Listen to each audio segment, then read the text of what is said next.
Welcome to the beach. Yeah, Fort Island Gulf Trail Beach. We are at the Gulf of Mexico, at a beach, as Robin said, called Fort Island Gulf Beach. Yeah. This is one of the hidden gems of Florida. One of the secret beaches. It most certainly is. And we're going to tell you, this whole video is actually an idea we had for our audio podcast, but we thought we'd do it as a video too, where we will tell you, if you're coming to Florida for spring break, some of the places you might want to go, some little factoids about Florida, about spring break, about the foods in Florida, about some of the folklore, some of the legends. Yeah. And if nothing else, you're going to be able to watch this beautiful stretch of beach. Let me turn it around so you can see what I'm talking about. It is gorgeous. It is, really. And today's what date? It is February 8th, 2024. Let me turn it around. They do have restrooms here. They have picnic tables here with coverings, and it is just beautiful. So this is just west of it's Crystal River, Florida. A little bit north of Homosassa Springs, Florida. And a little bit south of Cedar Key.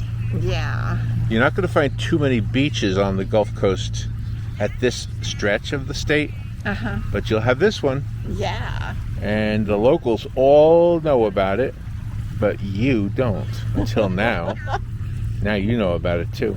Yeah. What we love about it is that it's very usually unpacked. It's not usually crowded here at all. So, it is nice. So this is fun for us and for the locals who come here. Yeah, you can bring your coolers. You've got buoys out there. It's as far as you can go to swim. That's right. Safe. Yeah. Yeah, because there aren't any lifeguards on duty here. And here's the false thing that people think. People think that those buoys have nets, and that stops sharks from coming in. Yeah. I don't think that's true. No. Nope. I think it's just a way to stay. Now, maybe there is something down there. I don't know. Have you ever swam out there? It's not that far. No, I've not swam out all the way to the buoys. No. So maybe there is a net. I don't really know.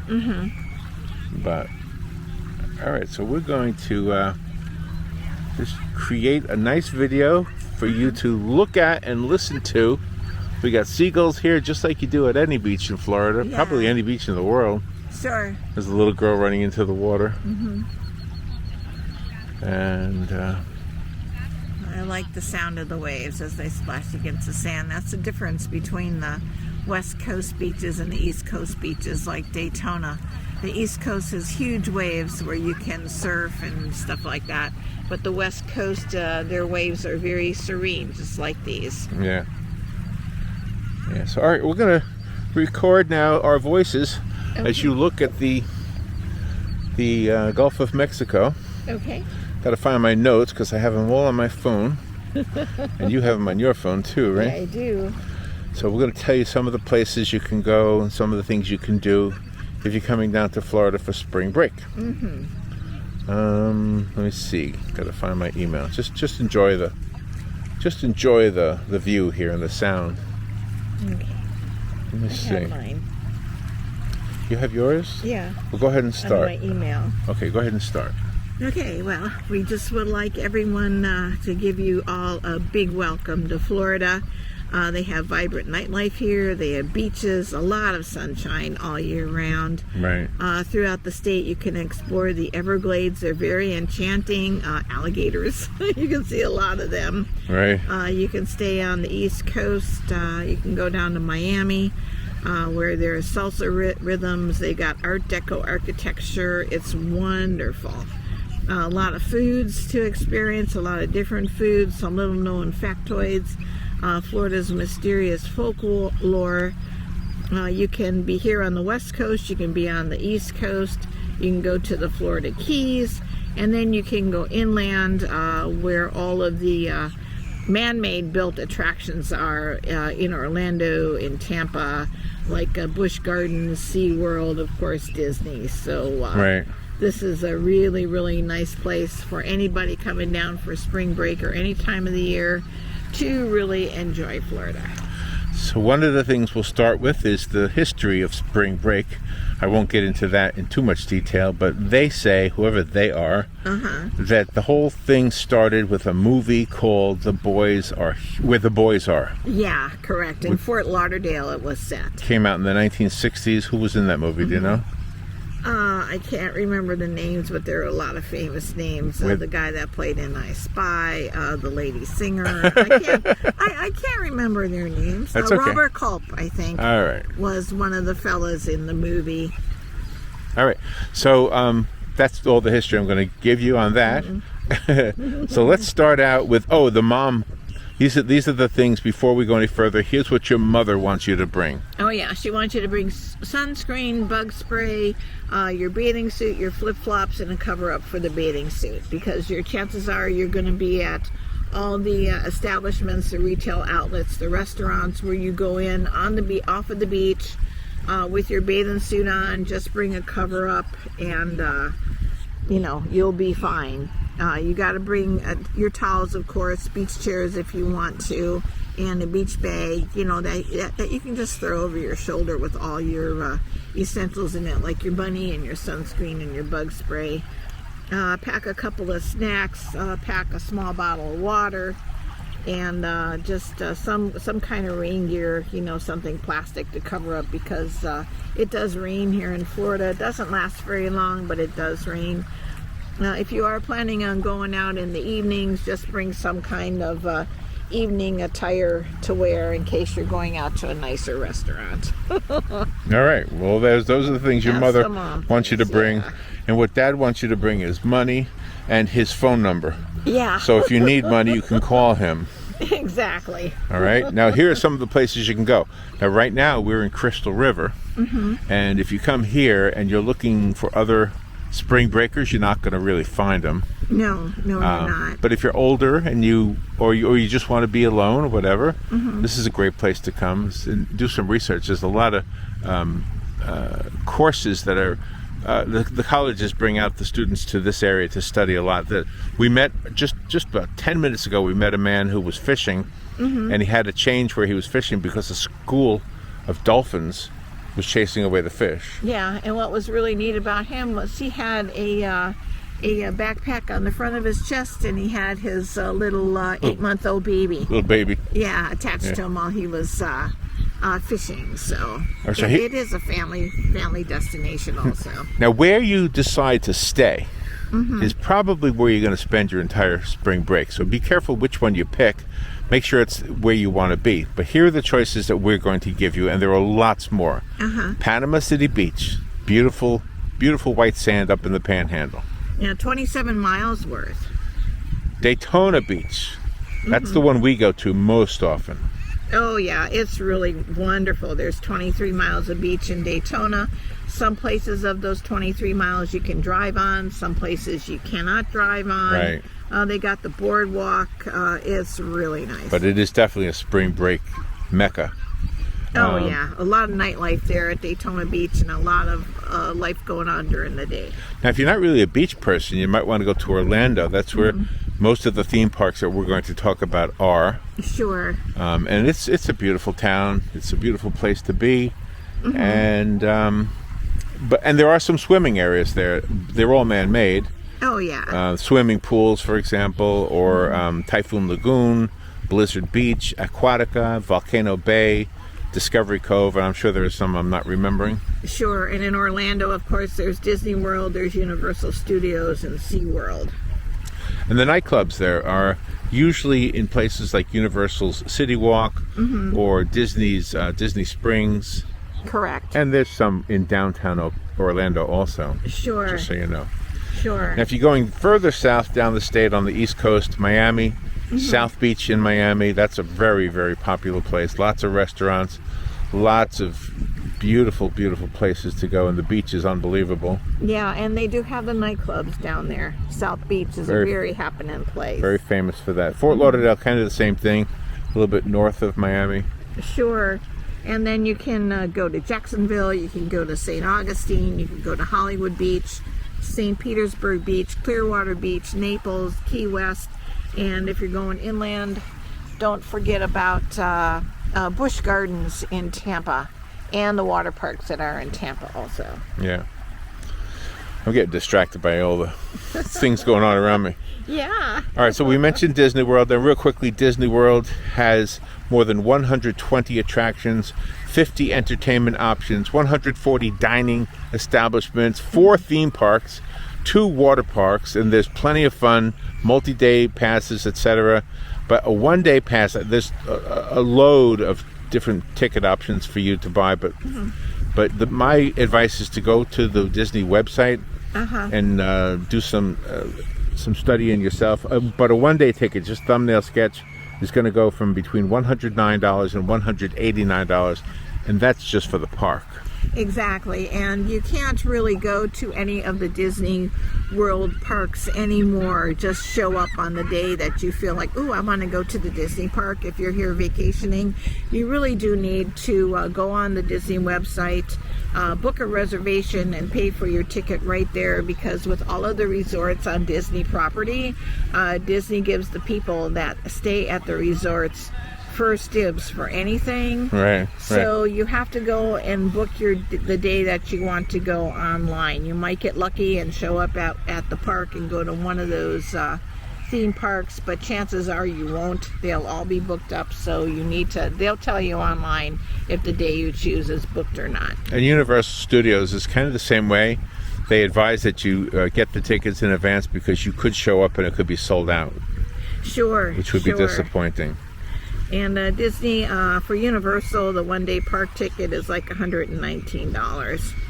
And then for the other day trips, you can go to Busch Gardens in Tampa, SeaWorld in Orlando, Legoland in South Florida, and don't forget about Titusville, where the Kennedy Space Center is. All right, let's talk about some of the hidden gems in Florida. First of all, we're here at one of them. Yeah. This is one of them. This is called, again, Fort Island Gulf Beach. Yeah, it's wonderful. It's in Crystal River.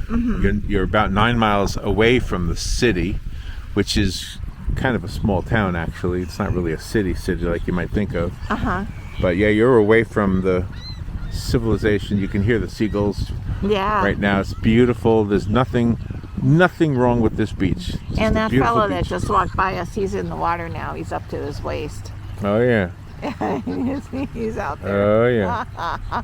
Ooh, he's waving at somebody. So elsewhere in the state, there's St. George Island State Park. That's in northwest Florida.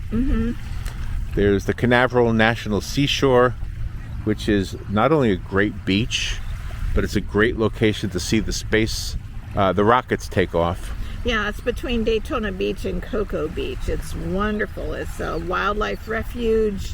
140,000 acres. And the very, very, very best place to see rockets take off is a beach in that area called Playa Linda Beach. Yeah. There's something Robin's going to tell you about Playa Linda Beach.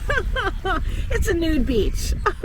Clothing optional. Yeah, so if you want to bring your children to see, you got to be aware that Playa Linda Beach is a nude beach, clothing optional. So if there's a rocket going off and you want to see it and you don't mind either being naked or seeing naked people. Yeah.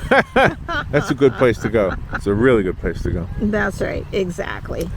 The Canaveral National Seashore, of course. Just mentioned that one. I know, but you can do in this seashore park, and along with the other state parks, there's chances for horseback riding, canoeing, kayaking, hiking, surfing, swimming, boating, bird watching. All of those things are available at all the state parks, most of them. But the state parks do allow your dogs, as long as you keep them on a leash. So the state parks are great for allowing pets. All right, Caladesi Island State Park. Robin and I went there. This is a really cool one, north of Clearwater, south of Tarpon Springs, accessible only by ferry, by the way. It's fun. It's fun. And again, you had your dog with you that day, and your dog, she rode the ferry. Yeah, not your car. You cannot take your car on this ferry. It's a foot ferry. Yeah, it's really, really nice. And then there's Navarre Beach. This is a little bit off the beaten path. It's east of Pensacola, up in the Panhandle. Very, very beautiful little beach. It's wonderful. Got a very impressive pier, by the way, 1,545 feet long, 30 feet tall. You can see the fish swimming underneath it in beautiful clear water. And the stingrays and the dolphins also. A lot of sand dunes in Navarre Beach. And then you have the Dry Tortugas National Park. It's accessible only by a ferry or a seaplane at 70 miles west of Key West. It's really, really wonderful. You can visit the fort when you're there. There are no amenities, no bathrooms, no anything like that. You can stay there overnight and do primitive camping. You have to bring all of your own supplies. Right. Because the ferry will drop you off. It'll stay there for a while, but it'll go back, and it will not be there overnight. But don't panic about the no bathrooms, because there's a boat that'll be waiting for you. The same boat that took you there. That's right, but the boat won't be there overnight. So if you're camping there, you have to take care of your own stuff. No, there's a chemical bathroom there. Oh, a chemical bathroom. Yeah, okay. at night. All right. Well, that's good. All that's good. But there's no showers. Right. You have to bathe in the ocean. And the waters are emerald. I mean, that's why that part of the coast is called the Emerald Coast. They're beautiful. Well, that's the Dry Tortugas. Is that called the Emerald Coast? The Dry Tortugas? Yeah, emerald tinted waters. Okay. Yeah. The Santa Rosa Beach, the pristine beach. This one has the turquoise waters, the white sandy shores. Santa Rosa Beach invites you to discover local boutiques, browse the art galleries. This is also in Northwest Florida. That's the Emerald Coast there. Yeah. Is up in the Panhandle. Up by Destin. Yes. Don Pedro Island, it's a 3-minute ferry ride to Don Pedro Island. That's really, really good for nature enthusiasts. It's just outside of Englewood, the city of Englewood on Florida's southern Gulf Coast. It's 7 miles long. You can find a lot of seashells there, see a lot of birds, great sunsets, very pristine beaches. The fishing is fabulous. If you want to fish for trout, redfish, snook, tarpon, and grouper. And this is only accessible by boat, ferry, or private watercraft. Cape San Blas is a name. I don't know that I'm pronouncing it right. I'm not that familiar with it, but I know a lot of people go there to ride horses. Mm-hmm. It's very popular for that reason. So if that's something you're interested in, riding a horse on the beach sounds really cool. I would love to see that. To some people. I'd like to see it. I don't know that I could do it. I'd probably fall off of the horse into the water, clunk my head on the water or whatever. Anyway, that's a beautiful place too. Again, that's called Cape San Blas. And you can rent kayaks and paddle boards and bikes and everything. Mexico Beach is very charming. It houses a small coastal town. It is situated along Florida's Panhandle in Bay County. There are natural beaches. It's very relaxed. There's a sugar white pure quartz sand. The water is gin clear and emerald colored. It's an ideal spot for fishing, boating, kayaking, and paddle boarding. There's a lot of vacation rentals there. There are several beachfront hotels, 2 RV parks, a lot of eateries there that serve fresh seafood and southern cuisine. Now, the last one is Gasparilla Island State Park. This is another one in the southwest coast in Boca Grande. Uh-huh. It's a hidden gem. It's considered to be upscale, unspoiled Florida coastline, and it's just a beautiful place. But I don't want to leave you thinking those are the only hidden gems. Oh no! I think you could probably. It's safe or fair to say that every single state park in the state of Florida is a hidden gem. Yeah, and they all have their own personalities. And visitflorida.com is a great website to go. It's like the hub of all of this. Or else in your Google search you can put beaches on the East Coast, beaches on the West Coast, Key West. A lot of things will pop up. What's really nice on the east coast of Florida beaches, there aren't very many shells to find, but the beaches on the west coast down toward the Keys, they have a lot of areas like Santa Mel Island, a lot of seashells you'll be able to find, sand dollars, things like that. All right, next category we're going to cover is the Major League Baseball spring training. Oh yeah. The Grapefruit League is here in Florida, and I'll go through these real quickly. The Atlanta Braves, they have their spring training at Cool Today Park in Northport, Florida. The Baltimore Orioles, they have their spring training at Ed Smith Stadium in Sarasota. And the Boston Red Sox have their spring training at JetBlue Park at Fenway South in Fort Myers. The big mile, right? Wasn't it called like the Giant Mile or something? I don't know. The Fenway Park. Detroit Tigers, yay! They're holding their spring training at Publix Field at Joker Marchand Stadium in Lakeland. Houston Astros do their spring training at the Fit Team Ballpark of the Palm Beaches in West Palm Beach. Miami Marlins, they're in Jupiter, Florida. The Minnesota Twins train in the Hammond Stadium in Fort Myers. The New York Mets, they had their spring training at Clover Park in Port St. Lucie. The New York Yankees, they have their spring training at George M. Steinbrenner Field in Tampa. And the Philadelphia Phillies, they had their spring training at Baycare Ballpark in Clearwater. The Pittsburgh Pirates train down here in Florida at the Lecom Park in Bradenton. The St. Louis Cardinals, they had their spring training at Roger Dean Chevrolet Stadium in Jupiter, Florida. I believe all of the spring training charges for tickets if you want to go see it. So you have to check out each team and see how much their tickets are. Yeah, but it is kind of cool to see them in training. Yeah. So we're going to stay with sports, but this is the sport that probably brings the most people to the state. It's the sport of auto racing. Oh, yeah. We have so much auto racing in Florida. Right in Daytona, we have the Daytona International Speedway. A lot of different races happen there. That is actually the birthplace of speed. They call it Daytona Beaches. And started in the early 1900s and continues to this day. In addition to that, the Daytona International Speedway, there's also the Sebring International Raceway in Central Florida. And that track was interesting. It was originally built on a World War II air base and hosted its first race, the Sebring 12 Hours, in 1952. The Homestead Miami Speedway is down in the Miami area. They opened in 1995. They've become a prominent venue for auto racing in Florida. They have NASCAR, IndyCar, IMSA races, including the NASCAR Cup Series finale, which determines the series champion. There's street racing and drag strips all over the state.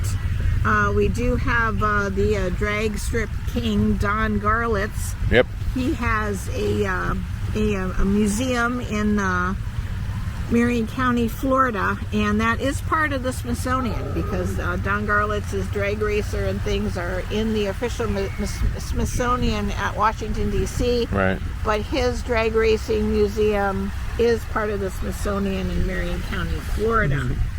I love what I'm seeing right now. Yeah, me too. Look at that. Isn't that beautiful?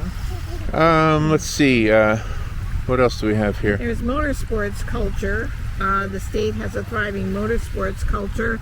A lot of museums over the state, a lot of racing teams. If you're in Daytona, you'll see memorials, for all of the racing people that have raced in Florida over the years. Really, really nice. Now, we neglected to put into our list the college games, but there's a lot of college teams here in Florida that you might want to go check out. We have the University of Florida Gators, the Florida State University Seminoles, Miami University Hurricanes. Yes. A lot. So a lot of them. But of the professional sports in the state, we'll go through these quickly. We have the Miami Dolphins, the Jacksonville Jaguars, and the Tampa Bay Buccaneers as far as football. In baseball, Major League Baseball is the Miami Marlins. So we got basketball with the Miami Heat. Right. Isn't there a Tampa baseball team too? I can't remember. The Devil Rays. The Devil Rays, yes. The Rays, yes. Yep, the Rays. They used to be the Devil Rays, but then people got upset over the name Devil. Right. So now they're just called the Tampa Bay Rays. Right. Hockey, the Florida Panthers. Major League Soccer is Inter Miami CF. National Women's Soccer League, Orlando Pride. United Soccer League, Tampa Bay Rowdies. I like that name. The Arena Football League has the Orlando Predators. And of the minor league baseball teams, I feel like we have left some out, so this is not complete, I'm sure. Yeah. But I like this name, the Jacksonville Jumbo Shrimp. Oh, yeah, that's a great name. And here's a fun one, the Pensacola Blue Wahoos. Right, I like that one, yeah. And the Tampa Tarpons. Tampa Tarpons. Yeah. The National Women's Soccer League, Tampa Bay Rowdies for Women, which is related or associated with the men's team, by the way. Yeah. United Soccer League, the Fort Lauderdale CF, and Miami FC. Yes. And there's even a lacrosse team and a world team tennis. And, well, there's probably a lot more. Oh, yeah. And we can't forget about the Tampa Bay Lightning. They won, you know, their series a couple years ago. Oh, my gosh, yes. The Tampa Bay Bucks won the Super Bowl the same year. And then the Tampa Bay Rays baseball team came real close to winning their pennant that same year, but they lost in the final game. All right, now let's go to this is a fun segment here, a fun section. Ooh, listen to the birds. Yeah. Uh-oh. Somebody must have crackers over there. Or fish. Maybe somebody has a fish. Yeah. We should bring a fish next time. Whoa, that bird came close to me. We always bring chips. We should bring a fish. All right, next is the folklore and legends. Let's go through these. First of all, there's the skunk ape, which is basically Bigfoot. It's not real. I don't believe it. There's the Fountain of Youth. Yes, there is a real Fountain of Youth. It's called Daydream. Well, no, Ponce de Leon, he's got a whole Fountain of Youth thing going on in St. Augustine, but there are Fountain of Youth. He died. I know. But there are other Fountain of Youth all over the state. You got the Devil's Tree. Oh, talk about that one. Yeah, this tree is said to be cursed. It's in Oak Hammock Park in Port St. Lucie. Legend has it that it was used for lynchings during the Jim Crow era. The souls of those who died there are said to haunt the area. And then there's the ghost of Julie Tuttle. Julie Tuttle was known as the Mother of Miami. It is said that she haunts the Biltmore Hotel in Coral Gables. Oh my. According to the legend, her ghost can be seen wandering the halls of the hotel, which was once her mansion. Then you have the legend of Osceola's curse. Osceola was a famous Seminole leader. It's said that he has placed a curse on the state of Florida during his capture by the U.S. Army in the 19th century. The curse is believed to bring misfortune to anyone who disturbs his burial site. We know where it is, but you're not going to tell. That's right. No, I don't want to tell you where it is. No. Then there's the Swamp Witch of Okefenokee. The legend tells of a witch who lives in the Okefenokee Swamp, which spans parts of Florida and Georgia up in the northeastern corner of the state. She is said to lure travelers into the swamp, so don't fall for it. And then, of course, there's the legend of the Bermuda Triangle. Florida's coastline is part of the triangle, and this area is known for the mysterious disappearance of ships and aircraft. So nobody can explain this phenomenon. Now the next one, the Ghost Bride of St. Augustine, I kind of think it's real. Because this is a ghost who lives in the St. Augustine Lighthouse. Yeah. Supposedly. And Robin and I went up the spiral staircase of the lighthouse and took pictures. And we saw the pictures later on. They had those orbs. Yeah, they did. In them. Look at the little girl. Yeah, isn't she? Oh my gosh. Fun. That's great. So yeah, I think that one is real. And too, when we were in the St. Augustine Lighthouse, we went to the basement and we were taking photographs. And when we looked at the photographs after we got home, one of them said evil. The exit sign. Yeah. Didn't say exit, it said evil. It said evil. Not making that up. That was scary. The legend of Gasparilla. Gasparilla is a legendary pirate who roamed the waters of Florida's Gulf Coast during the 1700s. Every year, the city of Tampa hosts the Gasparilla Pirate Festival, which we just ended last weekend. And there's a lot of parties and parades and other events, but you don't want to mess with him. A couple of the other legends are the Haunted Bridge of Goldhead Branch State Park. Basically, it's believed that you can see the ghost of a woman who died there under mysterious circumstances, crossing that bridge over and over and over and over again. The legend of the Coral Castle is really fascinating to us. This castle is located in Homestead, Florida. This structure is built entirely of coral rock by a Latvian immigrant named Edward Leedskalnin. And Leedskalnin, he is said to possess supernatural powers because he single-handedly built this castle as a tribute to his lost love. It's huge, it's tall, and how he could do it on his own is amazing. It's the same kind of mystery like who built the pyramids, right? Exactly. All right, one that we've been to several times is called the Devil's Millhopper. I never knew it had a legend behind it. It's a sinkhole, and Robin and I went down into it a couple of times and got eaten up by mosquitoes a couple of times. During the summer months. But it is cool, and it says it's what's the whole thing? It says characterized by a large sinkhole. According to folklore, the sinkhole is bottomless and serves as a portal to the underworld. Yeah, there are 200 and some steps going down to the bottom, but then you stop there because you can go more through the caves and everything, but don't do it. Don't do it, yes. The ghost of Fort Jefferson is located in Dry Tortugas National Park. Right. It's rumored to be haunted by the ghosts of soldiers and prisoners who died there during the Civil War. There have been eerie encounters and unexplained phenomena within the fort's walls, so go visit the fort during the day. Don't go in there at nighttime. Then there's the legend of Bloody Bucket Road. Ooh. Near Sarasota, there is a stretch of road known as Bloody Bucket Road, which is rumored to be haunted by the ghost of a murdered woman who carries a blood-filled bucket. Legend has it that her spirit appears to travelers late at night, seeking vengeance for her death. Yikes. Yeah, don't I don't want to see her. I don't want to see her. But if you're going to the Florida Everglades, there are tales of a mysterious Black Panther that is said to be the ghost of a Seminole warrior, and that Seminole warrior is called the Ghost Panther. This is the legend of the Ghost Panther.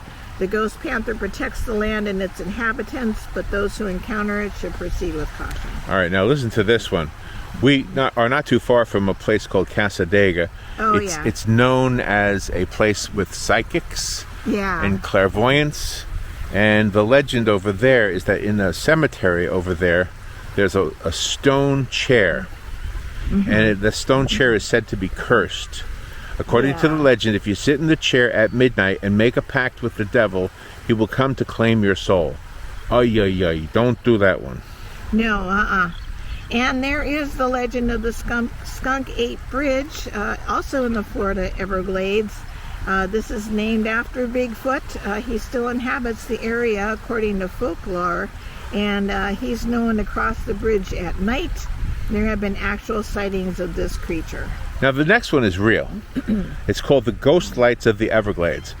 Now, in the remote areas of the Florida Everglades, there have been reports of mysterious ghost lights known as spook lights or will-o'-the-wisps. I've seen videos of this. There really are lights there.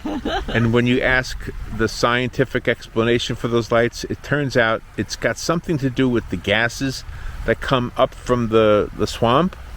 And somehow they light up. I don't know how, but they do. Just, I guess, similar to the way a lightning bug lights up. Oh, sure. I believe in the spirits, though. Oh, and then you have the legend of Mayaka. This is a mythical creature from Seminole folklore. It's described as a monstrous serpent-like creature with glowing red eyes. Mayaka is said to lurk in the dark waters of Florida's lakes and rivers, and sometimes it appears and terrorizes travelers and fishermen. All right, close to home here in Ocala, we have the legend of the Ocala National Forest. This is an area known for their dense woods and their mysterious atmospheres. It goes on to say that there are haunted campsites, phantom hitchhikers, strange creatures roaming in the forest. Robin's got a story of her own, but I'll tell you this, that spirit or not, there are bears out there, there are wild cats out there, and yeah, you got snakes out there and alligators out there, so yeah, it's haunted with real things, but Robin has a spooky one. Oh yeah, I know a lot of hunters that go out there, and about 2 or 3 decades ago, the hunters were out there. They just hunt all the time through the forest and things like that. Well, one day they were hunting, and then one of the hunters, he felt his hair go up on the back of his neck. He was looking around, and then all of a sudden he went back to the camp. When the other hunters returned to the hunting camp, he said, "I'm never going out there again, never ever." He would not talk about it when all of his friends were asking him. He said, "I'm never going out there. I'm staying right here." Whoa. Yeah. Let's see. Did we do the legend of the haunted mansion in Homestead? Nope. Homestead is home to a mansion with a dark history and rumored hauntings. According to legend, the mansion was the site of tragic events, including murders and suicides. It's now haunted by the restless spirits of those who passed there. That is so sad. And then you've got pirates and buried treasure. All along the coastlines of Florida, there are legends about a lot of pirates, a lot of buried treasures, especially the treasure of Jose Gaspar, which was known as Gasparilla. This treasure is buried along the coast on remote islands, and people do look for it every day. Last year, when the hurricanes came by and really tore up the east coast of Florida north of Daytona, there was a huge ship that was found underneath all of that sand, and it was so deep under the sand that people would drive on it and stuff. But then when the hurricanes came, it just lifted all of that top layer of sand, and there was this huge ship. So that's pretty scary. All right, hold on a second. You see that boat out there? Oh yeah, I do. See, he had a whole bunch of things jumping around him. I think he had dolphins. Oh, so he must be seeding the waters with his fish. So Maybe. he can find the dolphins. Maybe he's doing that. See all the birds flying around him? Oh yeah, I do. I do. Look at all of that. I bet they're out there. Yeah, I thought I saw some dolphins by him. Yeah, let's just kind of look at him and see what happens. Because look at the birds. Yeah.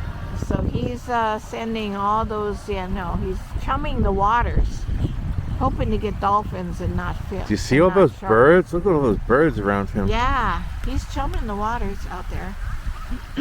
Very cool. Yeah, very small boat. All right, let's get back to Hopefully our the great whites list. won't come in. Our next segment is about Florida facts, little factoids.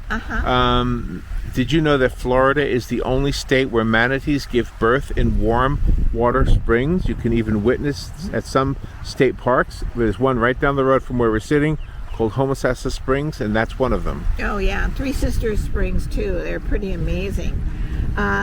This is in the Florida Keys. The Florida Keys have beautiful coral reefs that you can snorkel and scuba dive by. But there is the key deer there. Very tiny, tiny deer. It's the smallest deer species in North America. And some people mistake these deer for dogs, but they're key deer. I was one of them. I thought I saw a dog. All right, here's a strange but true. Florida has the only population of free-roaming wild monkeys in the continental U.S. These are rhesus macaques, or macaques. They are descendants of monkeys that were left there. There's a whole bunch of different stories, but it's in Silver Springs, right in our own backyard. Oh yeah. We also have the lost city of Atlantis, which is supposed to lie off of the Miami coast. They say it's a prehistoric coral reef formation. Scuba divers explore its streets and its buildings, but we still believe that is the lost city of Atlantis. And the one you're probably only going to go to if you're near it, I wouldn't go out of my way to find it, it's the smallest post office. It's in a town called Buchanan, Florida. And basically it's a tiny tool shed, and it serves as the post office. And then, of course, we go back to the Fountain of Youth.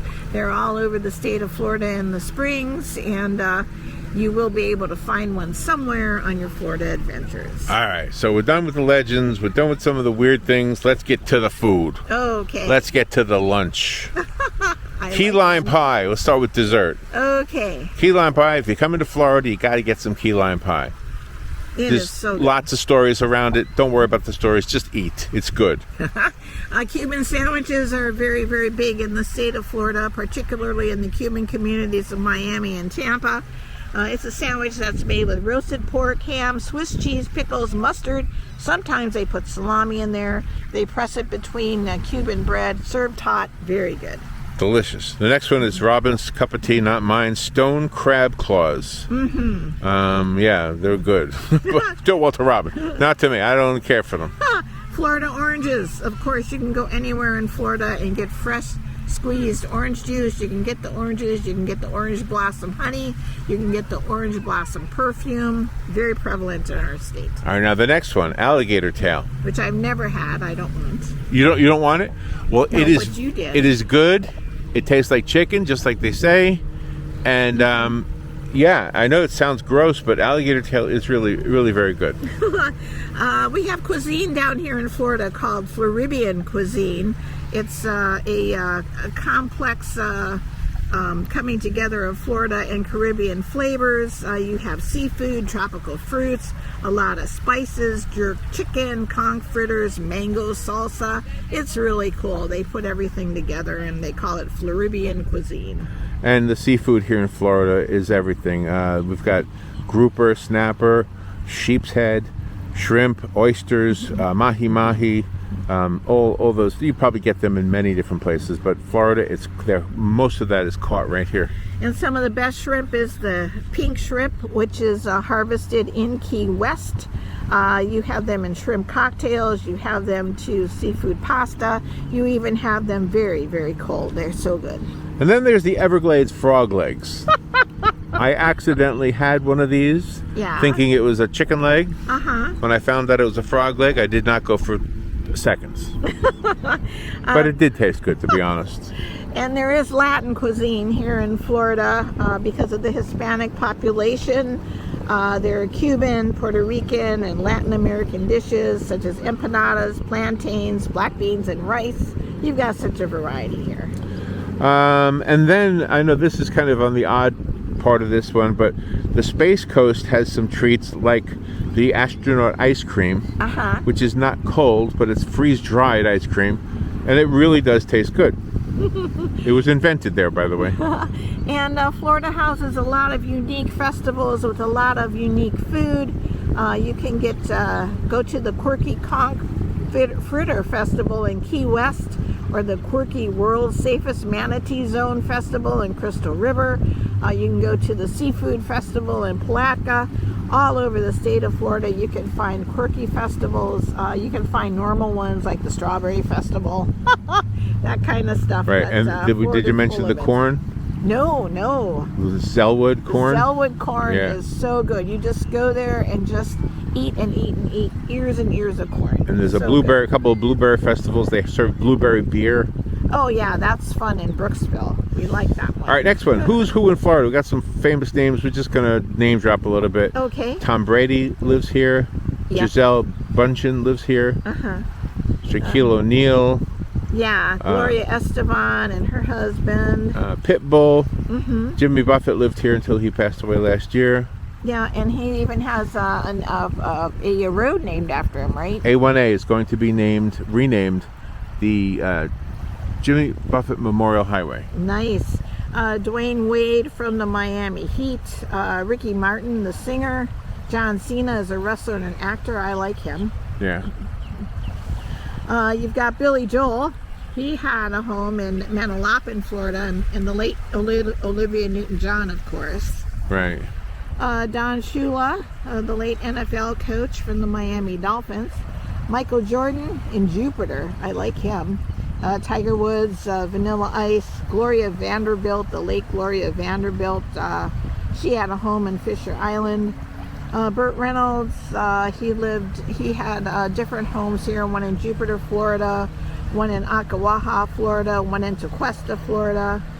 Lenny Kravitz, David Cassidy, he had one in Fort Lauderdale. He even lived in the Ocala Hilton Hotel Right. on Highway 200. Nice guy. David Beckham, a soccer star. Julia Roberts, of course. Ivanka Trump, Jared Kushner, And Rihanna. Donald Trump. They leave Donald Trump out of the list for some reason. That's right. Steven Spielberg, Timbaland, the Grammy-winning music producer. Terry Crews, Rick Ross. Michael Bloomberg has lived here. Jennifer Lopez, Alex Rodriguez. Celine Dion has a home here. Oh, yeah. Ryan Philippe. Bob Dylan. Yeah. Who knew he had a home here? Sure. Sylvester Stallone has a home here. And in fact, he even has a story about hitchhiking when he was 16 years old from Philadelphia to Ocala, Florida. Yeah, and he stayed here until the police put him on a bus to go home. Well, he purposely got himself arrested doing some minor little silly thing. Because he didn't have any money. Right, that's how he got home. And of course, John Travolta lives here. He lives in the Ocala area in Anthony. Yep. John Bon Jovi, Simon Cowell, Sofia Vergara. David Guida is a DJ and a music producer. Pretty amazing And Bobby stuff. Goldsboro, who we actually had in the studio Oh, yeah. back in our radio days. Yeah. Nice guy. All right, now let's go to the Gone But Not Forgotten. These are the celebrities who are buried here. Okay. Don't have too many of them, but Walt Disney's brother is buried here. Uh-huh. He's buried in Forest Lawn Memorial Gardens in Tumwater, Washington County. Walt Disney, by the way, is buried in California. Yeah. Henry Flagler. He was an American industrialist, a key figure in the development of Florida. As a vacation destination, he always made sure the railroad came here. He's buried in the Flagler family mausoleum at Memorial Presbyterian Church in St. Augustine, Florida. And journalist and author Marjorie Stoneman Douglas was an environmentalist known for her advocacy for the preservation of the Florida Everglades. Mm-hmm. She is buried at Woodlawn Park Cemetery in Miami. Zora Neale Hurston was an influential African-American author, anthropologist, and filmmaker. She's best known for her novel, Their Eyes Were Watching God. She's buried at the Garden of Heavenly Rest in Fort Pierce. And away we go. Jackie Gleason. Mm-hmm. He had his show called The Honeymooners. Yep. He is buried at Our Lady of Mercy Catholic Cemetery in Miami. And artist Bob Ross. He hosted the television show The Joy of Painting. He's buried in Woodlawn Memorial Park in Gotha, Florida. There's also a Bob Ross Museum in New Smyrna Beach that you can visit and see his paintings. And the last thing we're going to have is some movie spots, places where movies were actually made here in Florida. We don't have all of them. Robin actually won't brag about herself, but I'll brag about Robin. She worked for years with the Florida Film Commission and the other one? Film Commission of Real And Florida. the Film Commission of Real Florida. How many years? 15. 15 years Robin worked with them. And what they did was... They also put out the feelers to all the producers and directors in the movie world, all the people that do commercials and print ads, and showed them what it's like in Florida, and they were responsible for bringing the talent here to Florida for the movies to be made. So we'll start with one movie that Robin and I are both in as extras. You blink and you'll miss us. Yeah. But it was called Jeepers Creepers. We're in the restaurant scene. We're truckers. We are in that movie. And then if you really, really have a microscope, you can see us in another movie called The Water Boy. Oh, with Adam Sandler. With Adam Sandler. That was made in Orlando. Or at least the scenes we were in is in Orlando. And we can't forget The Yearling, written by Marjorie Kinnan Rawlings.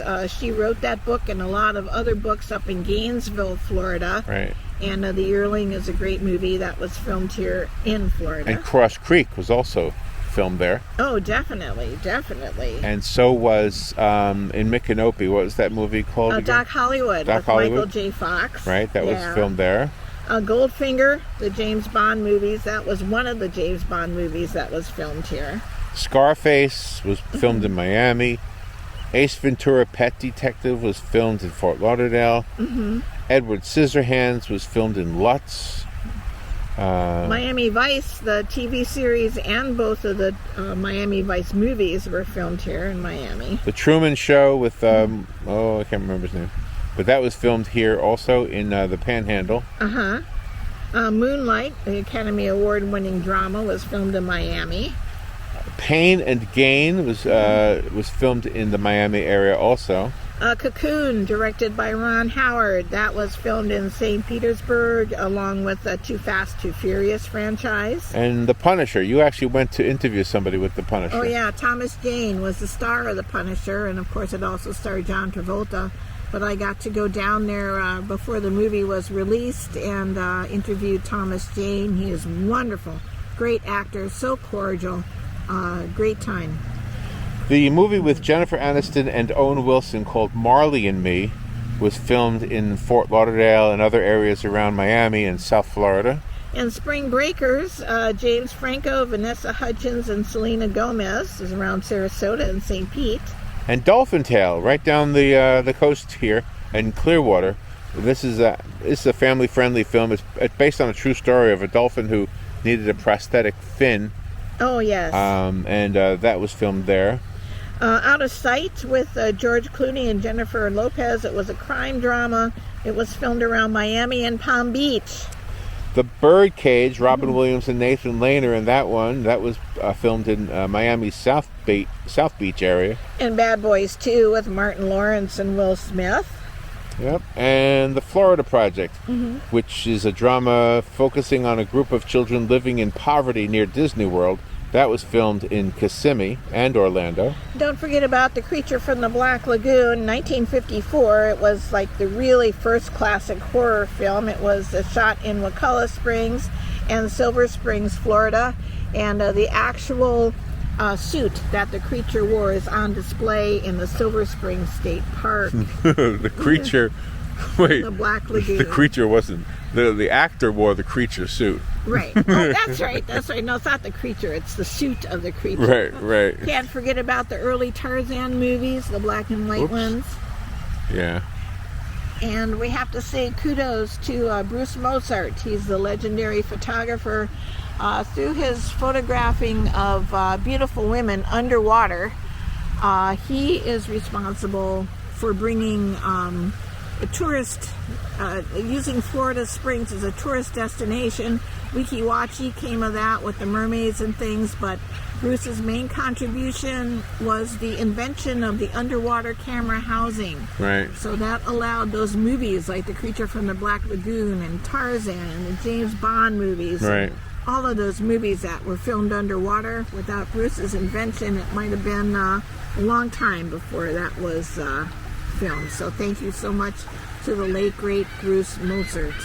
All right. Well, that is everything we have to tell you. If you're coming to Florida for spring break, be careful and enjoy yourself.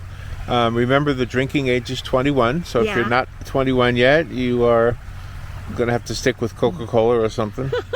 Yeah, non-alcoholic beverages. You can get those fancy drinks in the virgin kind and just have the great time ever. And be kind to each other and don't get too rowdy and just have a great time visiting Florida. It's very friendly for the spring breakers for college, for the families, for the couples. There's something for everybody here just to get away. Absolutely.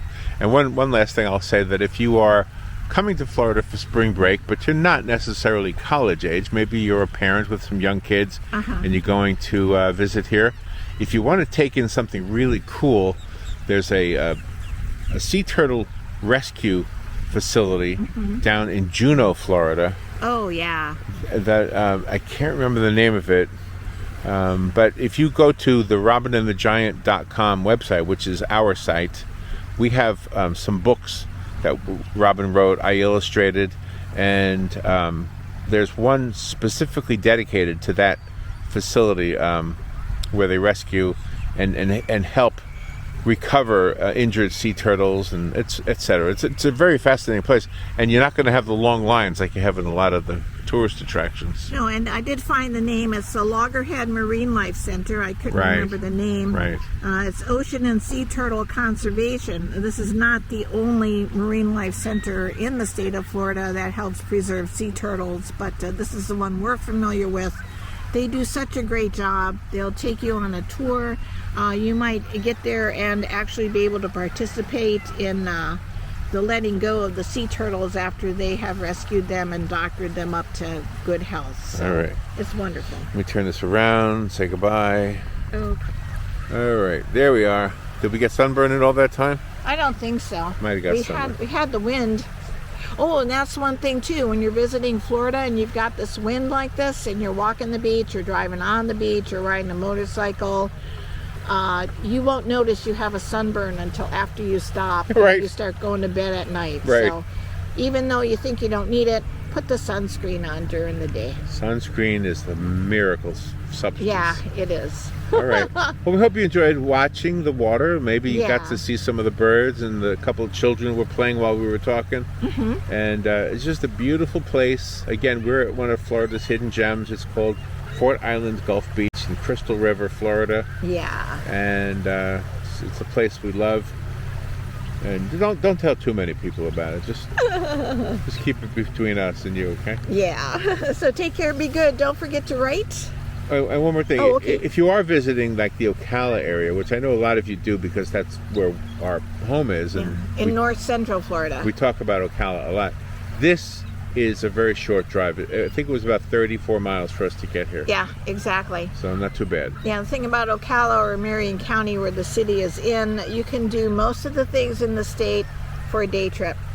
Yes. Most of the things, well, most of the destinations are great for a day trip here. So if you want to stay in Ocala, you'll be away from the crowds. But if you want to get to the crowds, I understand that too. Sure. You want to get to the crowds. We like All right. crowds. Let's do the ending again. Okay, take care, be good. Don't forget to write. Remember, Writing's very important. and the world Spins fine. on her own. It does. You don't have to worry about it. It's going to spin no matter what you do. That's right. So you All right. better enjoy it. All right. See you later.